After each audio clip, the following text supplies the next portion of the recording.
Hello mga beshi, meron nga po nagpadala sa akin ng pizza. Special delivery.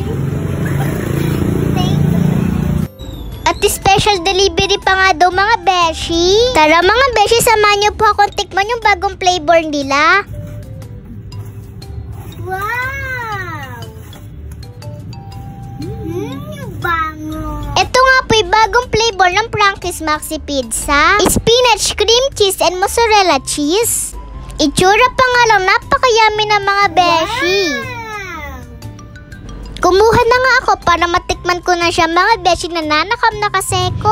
Sarap niya mga beshi, napaka-creamy, ang daming cheese. Naglagay nga din ako ng hot sauce mga beshi para mas lalong sumarap. Sa mga hindi nga po nakakaalam, mahilig nga po ako sa may spicy food. Thank you po sa Frankie's Maxi Pizza na pinadala nyo. Pinatikim ko na nga din sa tita Abby ko. Titikman mo yung bagong flavor ng Maxi Pizza. Ang sarap niya. Sarap ba to? Diba? Lagyan mong hot sauce.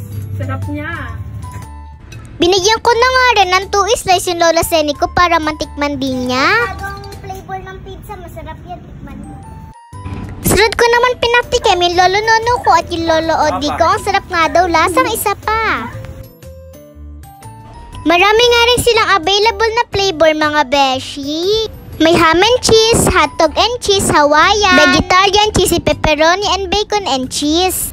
Meron din beef and mushroom overload, creamy spinach and shawarma. Dito nga po sila matatagpuan sa may poblasyon beside Pandayan Bookstore. Kahapon naman mga beshi, Friday, first time ko magsuot ng PE uniform. Nung kinder at grade 1 po kasi ko mga beshi, online class lang po kami. Dahil nga pandemic nun mga beshi. Tapos last year, grade 2 ako, dun lang ako nag face to face.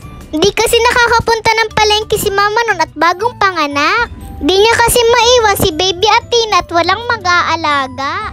Breastfeeding kasi si mama mga beshi. Nung nakakapunta-punta na nga po si mama sa may palengke, magbabakasyon naman po nun. Kaya sabi po niya mga beshi, next year na lang daw po niya ako ibibili. Dito nga po pala ako nakaupo mga beshi sa may harapan. Uhaw na naman ako mga beshi, ang layo kasi ng room ko. Tinignan ko nga ibaon ko kung may kutsara. Nung Thursday kasi nakalimutan ni mamang lagyan ng kutsara. Buti na nga lang po yung mama ng classmate kong si Jewel, dinadalan siya ng lunch. Kaya nagpasuyo na lang po si mama, nadala niya po ako ng kutsara tinidor. Thank you po. Nung 3:30 nga po ng hapon, sinundo na nga po ako ni mama.